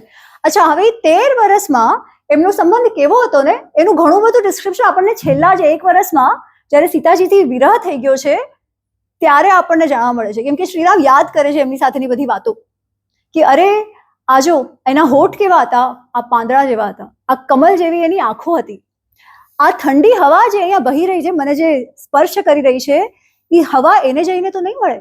એ જે છે ને, કયું ઓલું ગીત છે એક, પક્ષી નદિયા પવન કે ઝોકે, એના ટાઈપનું સંસ્કૃતનું વર્ણન છે. નોટ એક્ઝેક્ટલી પણ એના જેવું. એટલું એમને મિસ કરે છે. એ કહે છે અરે મને તો ઊંઘ નથી આવતી કેમ કે મારા હાથ પર માથું મૂકીને સીતા સૂતી, હવે તો અહીંયા છે પણ નહીં. હનુમાનજી જ્યારે સીતાજીને મળે છે અશોક વાટિકામાં ત્યારે સીતાજી પૂછે છે કે કેમ છે શ્રીરામ, મને યાદ તો કરે છે. હનુમાનજી કહે છે એમની હાલત એવી છે કે પૂછો નહીં વાત, એ રાતે સૂઈ નથી શકતા, ક્યારેક સૂઈ પણ ગયા હોય તો હે સીતે કરીને ઉઠી જાય છે, કાંઈ ખાતા નથી, કાંઈ નહીં, ફક્ત નિત્ય તમારું જ નામ લીધા કરે છે અને તમને જ સ્મરણ કર્યા કરે છે, નથી ખાતા નથી પીતા. એવી હાલત શ્રીરામની થઈ ગઈ હતી. અને આટલા લોકો વચ્ચે મારે કેવી રીતે આવી રીતે બિહેવ કરવું, તો અરુણ ગોવિલ એવી રીતે નથી કરતા. બધા ભાવોનો અનુભવ પણ કરે છે અને બધા ભાવને એક્સપ્રેસ પણ કરે છે. એ શ્રીરામ છે વાલ્મીકીજીના, અને એવો એમનો સંબંધ છે. અને સીતાજી, તો હું છેલ્લી વાત કહું છું, પછી તમારા પ્રશ્નો કોઈ હોય તો હું લઉં. સીતાજી, જેમ કે મેં કીધું, જંગલમાં જવાનો નિર્ણય સીતાજીનો હતો, જબરદસ્તી નહોતી કરી એમના પર, એ મહેલમાં રહી શકત. સીતાજીનો નિર્ણય હતો જંગલમાં આવું. પછી જ્યારે ઓલું શૂર્પણખાનો પ્રસંગ થાય છે, 14,000 વાનરોને મારી દેવાનો પ્રસંગ થાય છે, એ બધું જ્યારે થાય છે પછી રાવણ આવે છે અને ઓલું મારીચને કહે છે કે તું રામને દૂર લઈ જા, ત્યાં સુધી સીતાને હું ઉપાડી આવીશ. તો એ પ્રસંગ જ્યારે થાય છે અને એ મારીચ ઓલું હિરણ્ય મૃગ બનીને આવે છે ત્યારે સીતાજી કહે છે આ તો જો કેટલું સુંદર છે, આ જો તો ખરા કેટલું સુંદર છે, મને આ જોઈએ છે, મારી માટે લઈ આવો. લક્ષ્મણ કહે છે આમાં તો કંઈક ગડબડ છે, કેમ કે આવો તો પ્રાણી કઈ હોય, આવા પ્રાણી તો આપણે જોયા જ નથી, અને આમ પણ આ રાક્ષસો જે અહીંયા છે એ લોકો માયાવી છે, અને આમ પણ એ લોકો ખુન્નસ રાખી રહ્યા છે હમણાં, કેમ કે આપણે 14,000 એ લોકોના માર્યા છે, તો એ લોકોને આમ પણ આપણા પર ખુન્નસ છે. મને તો લાગે છે કંઈક ગડબડ છે આમાં, આપણે એને લેવા ના જવાય. સીતાજી કહે છે ના ના, મને તો જોઈએ છે, જો તો કેટલું સરસ છે, તમે અગર એને જીવતો લઈ આવશો તો હું લઈ જઈશ એને કૌશલ્યામાં માટે, કેમ કે 1 જ વર્ષ બાકી છે ને, હવે 1 વર્ષમાં એ લોકો પાછા જવાના હતા. અને અગર સપોઝ ના જીવતા લાવ્યા તો એ વાંધો નહીં, એની ચામડી તો જુઓ કેટલી સુંદર છે, એની ચટાઈ બનાવીને હું તમારી સાથે બેસીશ રામ. તો એવી રીતે વાત કરે છે. તો એમનો ચહેરો જોઈને રામ કહે છે લક્ષ્મણને અરે આનો ચહેરો તો જો, કેટલી ખુશ થાય છે, આની માટે તો મારે લાવવું જ રહ્યું, અને અગર તું એવું કહેતો આ રાક્ષસ છે તોય મારે મારવું જોઈએ, એટલે હું જાઉં જ છું. શ્રીરામ જાય છે.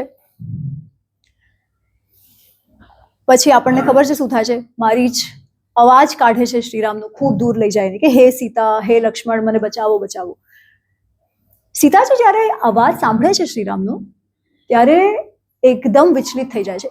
નોર્મલ વાત છે, ખૂબ જ વિચલિત થઈ જાય છે. એટલા બધા વિચલિત થઈ જાય છે કે લક્ષ્મણને કહે છે, અરે તારા ભાઈને જઈને બચાવ, કેવા એ હેલ્પ માટે પુકારી રહ્યા છે. લક્ષ્મણ કહે છે, ના ના, 101% શ્રીરામ ક્યારે પણ આવી રીતે ના કે. તમે જોયા નથી હમણાં તો 14,000 રાક્ષસોને મારા, એ ક્યારે આવી રીતે વાત જ ના કરે. આ જરૂર કોઈ રાક્ષસ આપણને ફસાવી રહ્યો છે. સીતાજી પાછું કહે છે, પાછો લક્ષ્મણ નથી જતા, ત્યાં બેઠા છે. એ કહે છે, અરે પણ રામે મને કીધું છે તમારું ધ્યાન રાખવાનું છે, તમને હું એકલો મૂકીને અહીંયા ના જઈ શકું. સીતાજી પછી ગુસ્સે થઈ જાય છે અને કહે છે, લક્ષ્મણ, હું સમજી ગઈ તું શું છે.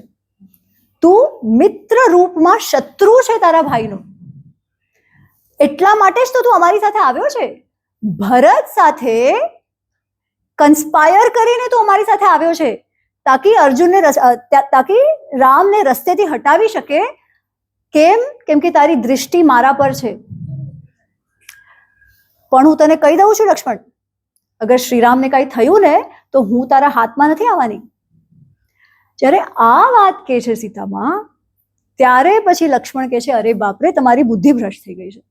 તમારા આ જે શબ્દો છે ને એ મારા કાનમાં ઓલા પીગળેલા લોહાની જેમ પડી રહ્યા છે. કેમ કે તમે વિચાર કરો, આ બિચારો લક્ષ્મણ બધું છોડીને એમની સાથે આવ્યો છે અને એમણે ફક્ત સેવા જ કરી છે શ્રીરામ અને સીતામાની. અને તો સીતામાએ આવું કીધું એટલે એ કહે છે, વન દેવતા તમારી રક્ષા કરે, હું જાઉં છું. તમે જે કહી રહ્યા છો હવે મારાથી સહન નથી થઈ રહ્યું. અને એ કોઈ લક્ષ્મણ રેખા નથી ડ્રો કરતા. વાલ્મીકી રામાયણમાં કોઈ લક્ષ્મણ રેખા નથી.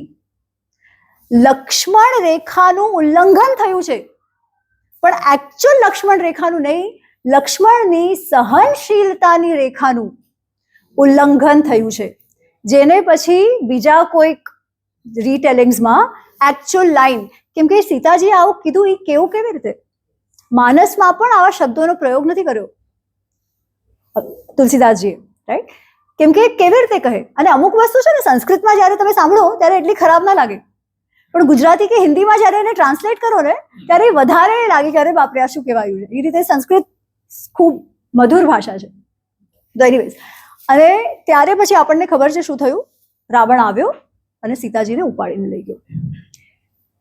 પોઈન્ટ એ છે કહેવાનો કે સીતાજી માટે જે આપણે બિચારાપણું રાખીએ છીએ ને એવા એ નહોતા.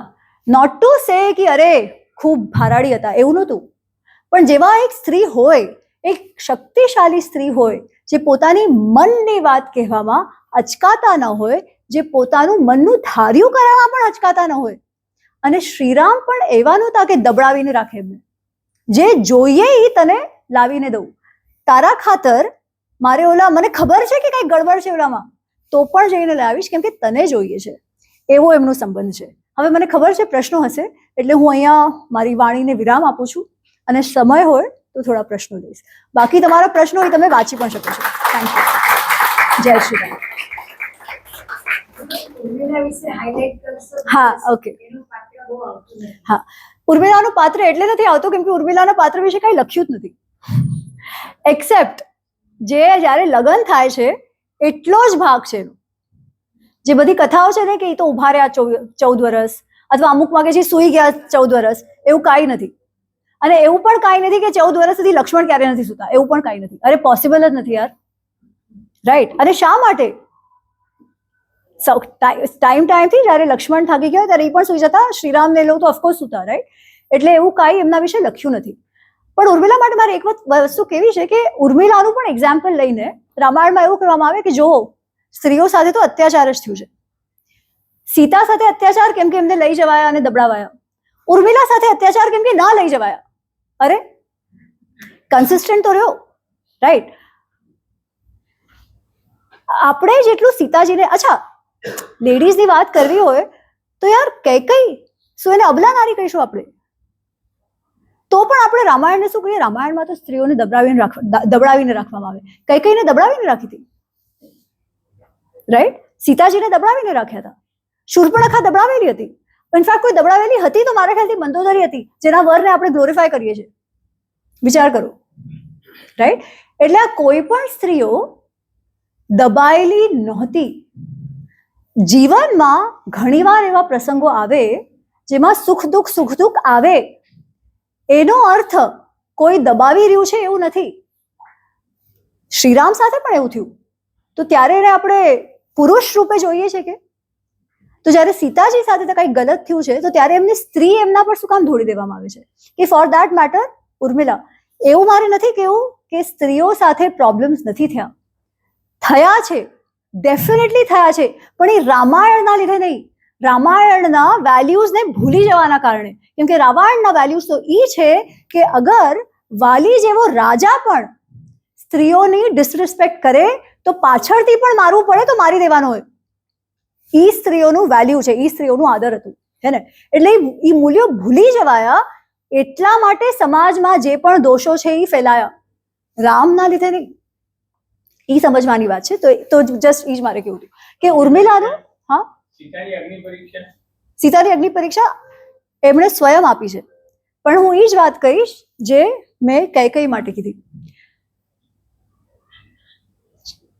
14 વર્ષ થઈ ગયા છે જ્યારે રાવણનું મૃત્યુ થયું. અચ્છા, મેં તમને એ કહી દીધું કે શ્રીરામ કેટલા વિરહમાં હતા જ્યારે સીતાજી સાથે એમનો વિયોગ થયો, એટલા બધા દુઃખમાં હતા, એટલું બધું એ તડપ્યા છે જ્યારે સીતાજી સાથે વિયોગ થયો. ફાઇનલી ઓલ ધ વે 100 યોજન સેના લઈ જાય છે, રાવણને હરાવે છે. અચ્છા, હવે એક વસ્તુ આમાં હજી જાણવી રહી સીતાજીના કેરેક્ટર માટે. જ્યારે હનુમાનજી લંકા પહોંચી જાય છે, અશોક વાટિકામાં સીતાજીને ગોતે છે, હનુમાનજી કહે છે, સીતાજી તમે મારી સાથે ચાલો.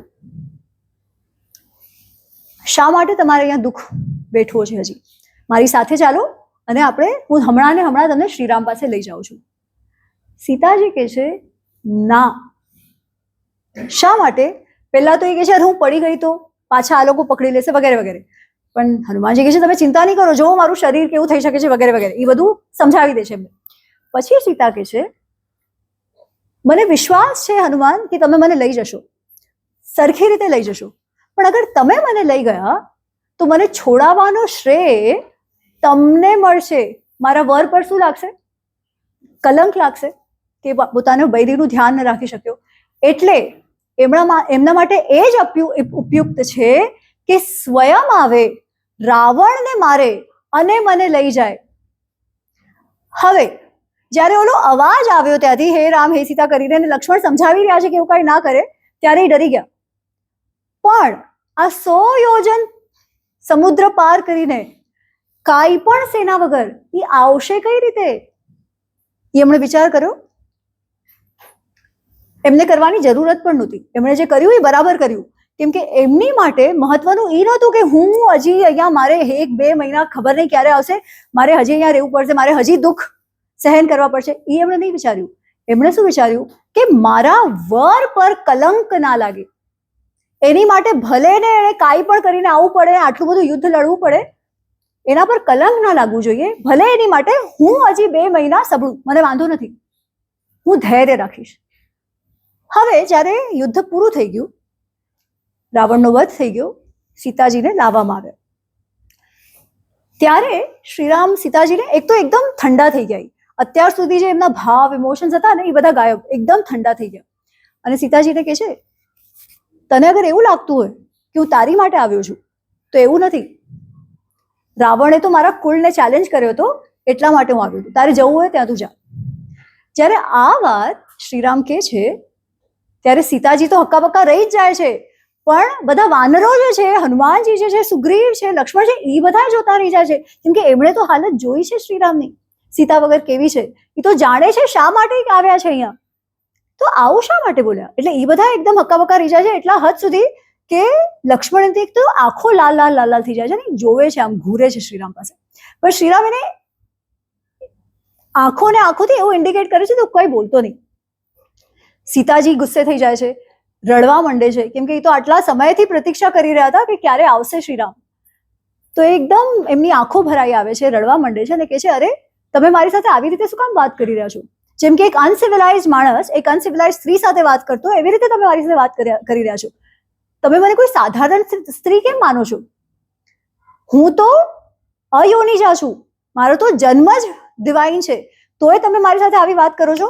આપણે બંને મોટા સાથે થયા છે, તમે તો મારું ચરિત્ર જાણો છો. શા માટે આવી રીતે વાત કરી રહ્યા છો? અને જો તમને મારા પર વિશ્વાસ ના હોત તો આવ્યા શા માટે? હનુમાનને કહી દીધું હોત હું મારું જીવન અહીંયા જ ત્યાગી દેત, આવવાની આવશ્યકતા શું હતી?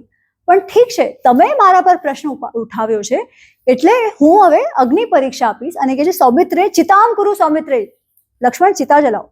અને એ સ્વયં અગ્નિ પરીક્ષા આપે છે. અગ્નિમાંથી અગ્નિદેવ નીકળે છે અને કે છે અસ્યામ પાપમ ન વિદ્યતે, હે રામ આનામાં કોઈ પાપ નથી. શ્રીરામ કે છે અહમપી અવગચ્છામિ, મને ખબર છે એનામાં કોઈ પાપ નથી. અનન્યામ હૃદયામ સીતામ મચ્ચિત્ત પરિવર્તિનીમ, અનન્ય હૃદયની છે સીતા, એનું ચિત્ત ફક્ત મારામાં છે. હું એ જાણું છું. રાવણની ઓકાત નહોતી કે એને હાથ લગાડી શકે. સીતા અને હું સૂર્ય એના પ્રભા જેવા છે. જેમ પ્રભાને સૂર્યથી ન દૂર કરી શકાય, સીતાને મારાથી દૂર ના કરી શકાય. હું જાણું છું એનામાં જરાય દોષ નથી. પ્રત્યાર્થમ તુ લોકાનામ, પણ હું લોકોને પણ જાણું છું. જ્યારે એ લોકો પાછા જશે ત્યારે ફક્ત રામના પત્ની સીતા નથી, એ અયોધ્યાના રાણી સીતા થવાના છે.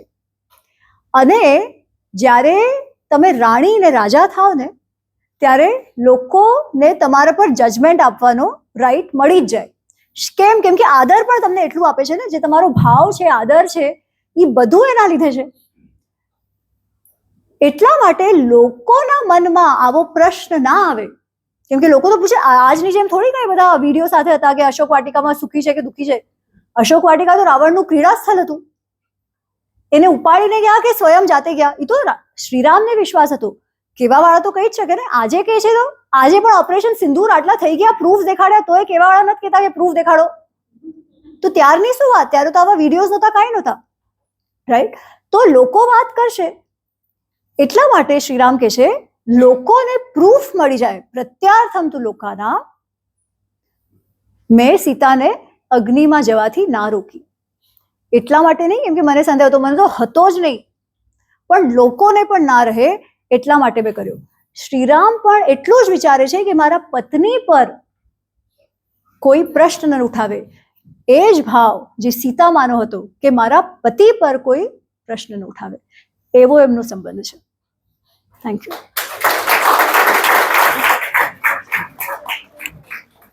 ખૂબ ખૂબ આભાર. આપ સૌએ મને બોલાવી, મને આટલી વાર સાંભળી. હા, ઓકે. તો મારી 3 પુસ્તકો છે ઇંગ્લિશમાં: મહાભારત અનરાવલ્ડ 1, મહાભારત અનરાવલ્ડ 2 અને રામાયણ અનરાવલ્ડ. મહાભારતમાં જેમ આજે મેં ઘણા બધા વાલ્મીકી રામાયણના તથ્યો તમને કીધા, જે એકચ્યુઅલથી જે આપણે સમજીએ છીએ એનાથી અલગ છે અને એના લીધે આખી શીખ બદલાઈ જાય છે. મહાભારતમાં પણ એવું જ ઘણું બધું છે. તો સિમિલર વાત મહાભારત સાથે કરી છે, તમને ચોક્કસ મજા આવશે. મહાભારત અનરાવલ્ડ 2માં મહાભારતમાં કેમ કે ઘણા બધા એવા સંવાદો છે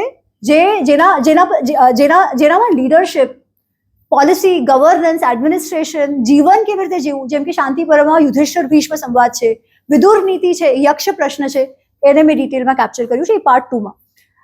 ત્રણેયમાંથી મહાભારત અનરાવલ્ડ 1, રામાયણ અનરાવલ્ડ, એનું ગુજરાતીમાં પણ અનુવાદ છે, હિન્દીમાં પણ અનુવાદ છે. સેકન્ડ પાર્ટ ઓફ મહાભારતનું હજી ગુજરાતીમાં, હિન્દીમાં અનુવાદ નથી થયું, એ ફક્ત ઇંગ્લિશમાં છે. તો આ તો બધા માટેના પુસ્તકો છે, પણ હમણાં જ નાના છોકરાઓ માટે પણ મેં શરૂ કર્યું છે. કેમ કે ઘણીવાર મા બાપ પૂછે કે આપણા સંસ્કારો અગર એમનામાં ઇન્સ્ટિલ કરવા હોય તો શું કરી શકાય. તો એટલે 2 ઇલસ્ટ્રેટેડ બુક્સ આવી ગઈ છે, હજી આવશે. એક છે માય ફ્રેન્ડ અર્જુન, તો એમાં મેં કેવી રીતે કર્યું છે કે કૃષ્ણ વાર્તા કે છે. તો એક છે માય ફ્રેન્ડ અર્જુન, અર્જુન પર છે, મહાભારતની કથા છે, પણ છોકરાઓને સમજમાં આવે અને છોકરાઓને એનાથી પ્રેરણા મળે એવી રીતે કહેવામાં આવી છે. અને બીજી છે અવધૂત એન્ડ હિઝ ટીચર્સ. તો આ જે પ્રસંગ છે આમ ભાગવતમાંથી લેવાયો છે, પણ ભાગવતમાં એમાં અદ્વૈતિક ફિલોસોફી છે, બચ્ચાઓને એ ના સમજ આવે. પણ જેમ ભાગવતના અવધૂત પ્રકૃતિના 25 ગુરુઓથી શીખે છે, એ જ કોન્સેપ્ટ મેં બાળકો માટે કર્યો છે કે પ્રકૃતિના ટીચર્સથી, 20 ટીચર્સથી તમે શીખો. એટલા હાઈ લેવલ ફિલોસોફી નહીં, પણ એમને રોજના રોજ જીવનમાં જે મૂલ્યો સમજાય. તો એ પુસ્તકો પાછળ છે, તમે લઈ શકો છો. અને તમે ચાહો તો એના પર સાઇન કરવું હોય તો હું તમને હમણાં કરી આપીશ. વાહ. થેન્ક યુ, ખૂબ ખૂબ આભાર. પાછો એકવાર જય શ્રી રામ, જય શ્રી કૃષ્ણ. એમનું નામ અમીબેન છે, પણ એક પણ આપણને અમી આપણા હૃદયમાં ઉભરાય એવી વાત એમણે નથી કરી. કારણ કે જે મૂળ રામાયણ આપણે બેઝિકલી જે વાંચ્યું જ નથી, આપણને ખબર જ નથી, એ બધી સુંદર હકીકતો ઉજાગર કરી છે. અને આવતા વ્યાખ્યાનમાળાનો તમે સબ્જેક્ટ પણ આપી દીધો, મહાભારતના પાત્રો. ચોક્કસ. તમે જોયું હશે મિત્રો કે આ અસ્પી પરિવાર આપણે 5 વ્યાખ્યાન આ વખતે કર્યા. દરેકના વિષય જુદા, દરેકના વક્તાઓ જુદા. બોળી સંખ્યામાં આપ આવો એવી અમારી ઈચ્છા છે, જેથી આ પ્રકારનું જે નોલેજ છે એ બહુ રેર હોય છે, આપણને એવું સાંભળવા નથી મળતું. આપણે ખરેખર સદનસીબ છે કે આ જે પણ 5 લેક્ચર છે એમાં દરેકમાં આપણે કંઈક પામીને જઈએ છે. એ ઉદ્દેશ છે આપણો આ વ્યાખ્યાનમાળા. ફરીવાર આવતા વર્ષે મળશું અને સપ્ટેમ્બરથી આપણે જે મંથલી પ્રોગ્રામ્સ છે, દર મહિને પ્રોગ્રામ્સ છે, એ આપણે ચાલુ રાખીએ છીએ. અસ્પી પરિવાર વતી સૌનો ખૂબ ખૂબ આભાર અને વિશેષ અમીબેન ગણાતરનો થેન્ક યુ વેરી મચ. બહુ સરસ.